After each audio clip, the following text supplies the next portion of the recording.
सुबह के 4:30 बज रहे थे। पूरा घर नींद की आगोश में था। तभी बाहर से कुछ आवाजें आने लगी। सुनकर कमलेश की नींद खुल गई और वो उठकर बैठ गया। पास ही सोती हुई अपनी पत्नी अंजू को जगाते हुए बोला, अरे ये बाहर से कैसी आवाजें आ रही है, जरा देखो तो। अंजू ने भी उबासी लेते हुए कहा, कुछ नहीं जी, तुम्हारी अम्मा बाहर झाड़ू लगा रही है, और दूसरी तरफ करवट करके सो गई। कमलेश उसकी जवाब को सुनकर हैरान उसे देखता रहा। भला उसकी अम्मा सुबह सुबह बाहर झाड़ू लगा रही है और उसकी पत्नी इतनी बेफिक्र नींद में सो रही है।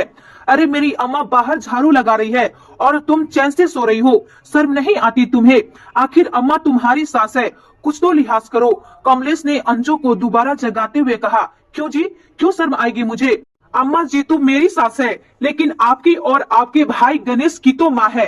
तुम दोनों तो बेफिक्र होकर सोते रहते हो, और मेरे अलावा इस घर में एक बहू और भी तो है, वो भी तो चादर ताने सो रही होगी।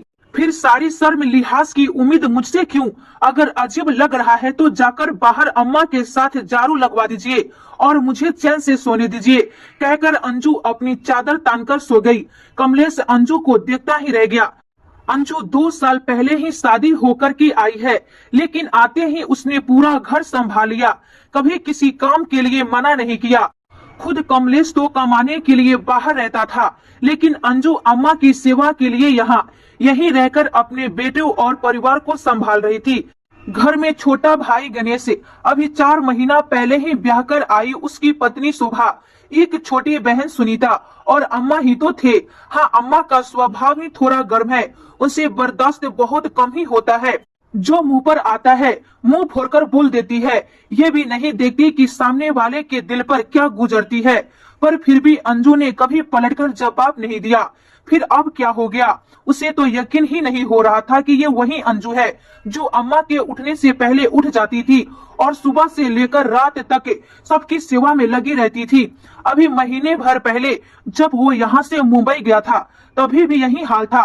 फिर अब क्या हो गया आखिर इन दिनों में कि अंजू इतनी बेफिक्र होकर सो रही है? आखिर जब उससे रहा नहीं गया तो खुद ही उठकर बाहर आ गया और अम्मा से झाड़ू लेकर बोला, ला अम्मा, मैं ही लगा देता हूँ झाड़ू, तो बस आराम कर। अम्मा ने उसे ऊपर से नीचे तक घूर कर देखा और कहा, अब यही दिन देखना बाकी रह गए थे कि तू झाड़ू लगाएगा। उस महारानी को नहीं बोल सकता था। आजकल बड़े रंग ढंग बदल गए हैं उसके, जब से छोटी बहुरिया आई है। अपने आप को पता नहीं क्या समझने लगी है। अब रहने भी दो ना अम्मा, मैं ही लगा देता हूँ झाड़ू, कहकर कमलेश ने बात टालते हुए अम्मा से झाड़ू ले ली और खुद झाड़ू लगाने लगा। अब बेटा बीबी को कुछ कहने की जगह खुद ही झाड़ू लगाने लग जाए तो भला कौन माँ बर्दाश्त कर सकती है? सो अम्मा भी शुरू हो गई और आवाज तेज करते हुए जानबूझकर बोली ताकि अंदर तक सोती हुई अंजू को सुनाई दे, अरे तू तो रहने दे बेटा, अभी तो हाथ पैर चलते हैं मेरे, टूटे नहीं है जो उसकी मोहताज बनूंगी। शर्म ना आ रही उसे? यहाँ कमलेश झाड़ू लगा रहा है और खुद आराम से बिस्तर तोड़ रही है।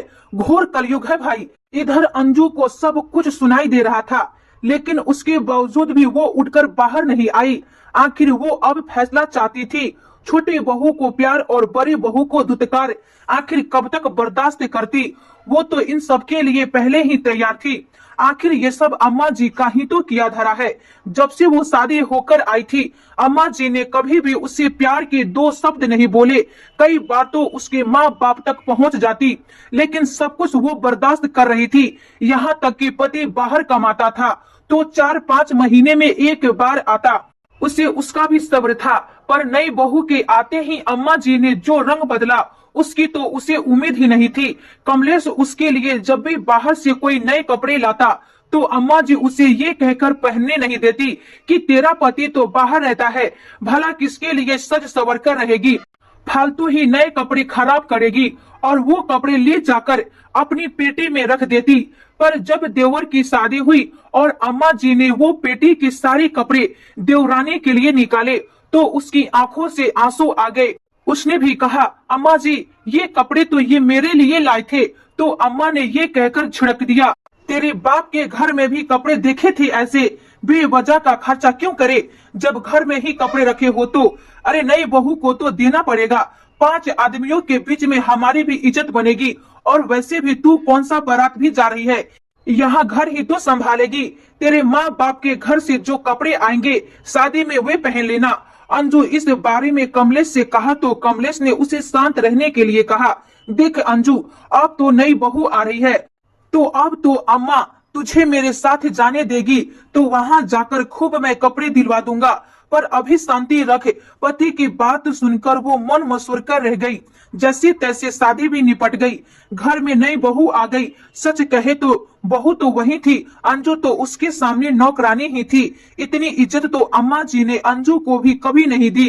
1.25 महीने तक तो अम्मा ने उसे रसोई में लगाया तक नहीं, ये कहकर कि नई बहू है, थोड़ा सा उसका भी लाड़ चाव कर ले। यहाँ तक कि उसके लाड़ चाव के चक्कर में अम्मा ने कमलेश को भी मना कर दिया कि वो अंजू उसके साथ नहीं भेजेगी। सुबह देर से उठे, चाहे अपने पति के साथ लेट घर पर आए, पर उस पर कोई रोक टोक नहीं थी।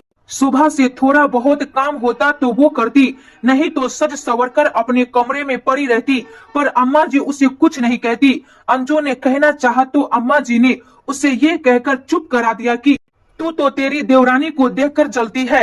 लेकिन अभी पिछले महीने जब कमलेश आया था तो अपने साथ अंजू के लिए एक भारी सी साड़ी लेकर आया था। इस बार अंजू ने वो साड़ी अम्मा जी को नहीं दिखाई, लेकिन जब कमलेश के जाने के बाद 15 दिन पहले अंजू के मायके में उसकी छोटी बहन की सगाई थी, तब अंजू वही साड़ी पहनकर तैयार हुई थी। और जैसे ही वो तैयार होकर बाहर आई, अम्मा जी उसे देखकर बोली, अरे नहीं देखी मैंने, ये साड़ी तेरे पास कब आई? मैंने तो नहीं दी। अंजू ने धीरे से कहा, जी अम्मा जी, ये अभी आए थे तो मेरे लिए ये साड़ी लेकर आए थे। बस अंजू का कहना हुआ और अम्मा जी आग बबूला हो गई और उसकी साड़ी को खींचते हुए बोली, लो अब तो पति को भी बस में कर लिया। अरे मेरा बेटा भी मुझसे चोरी छुपे कपड़े लाकर देने लगा है इसे। अच्छा तिरिया चरित्र दिखा रही है ये। खबरदार ये साड़ी पहनकर बाहर गई तो अभी के अभी ये साड़ी खोलकर दे मुझे। अचानक से साड़ी खींचने पर अंजू का बैलेंस बिगड़ गया और वो लड़खड़ा कर गिर गई। घर में उस समय देवरानी थी, लेकिन वह भी वहीं खड़ी होकर तमाशा देख रही थी। एक बार भी उसने अम्मा जी को रोकने की कोशिश नहीं की, पर अम्मा जी थी कि उनकी जुबान रुक ही नहीं रही थी। कुछ लाज शर्म है कि नहीं तेरे में? ये तो मैं तुझे दबा कर रखती हूँ, वरना सिर पर चढ़कर नाचने लग जाए।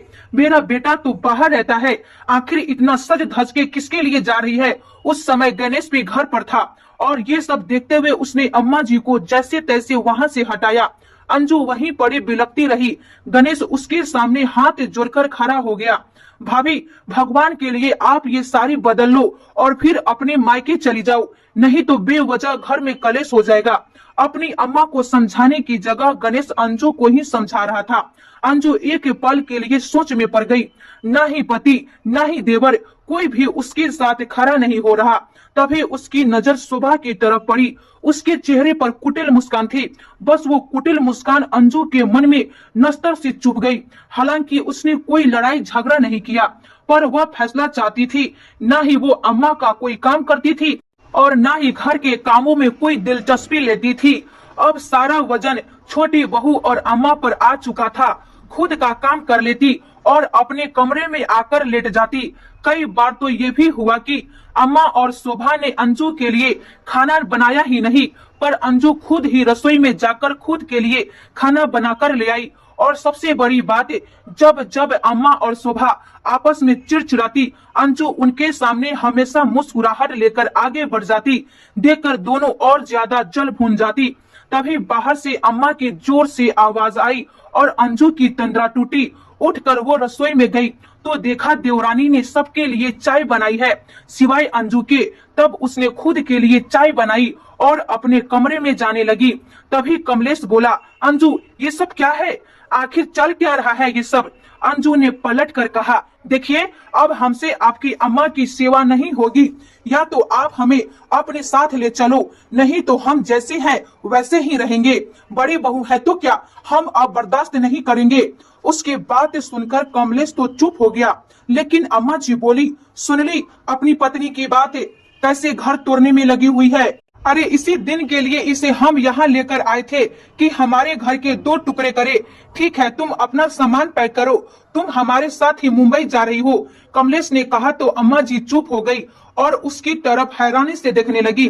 तब कमलेश ने कहा, अम्मा गलती किसकी है मुझे सब पता है, पर हम कुछ कहते नहीं तो मतलब ये नहीं कि आप हमेशा ही सही है। उस दिन क्या हुआ था मुझे गणेश ने सब बता दिया था। आप भी यहाँ चैन से रहो और मेरी पत्नी को भी चैन से रहने दो। अम्मा कुछ कहने को हुई तो कमलेश ने हाथ जोड़ लिए। अब माफ करो अम्मा, इससे ज्यादा मैं अपनी पत्नी को नहीं झुका सकता हूँ, कहकर कमलेश अपने कमरे में चला गया। अंजू और कमलेश दोनों उसी शाम को वहां से रवाना हो गए। अम्मा अपना सा मुंह फुलाए बैठी रही।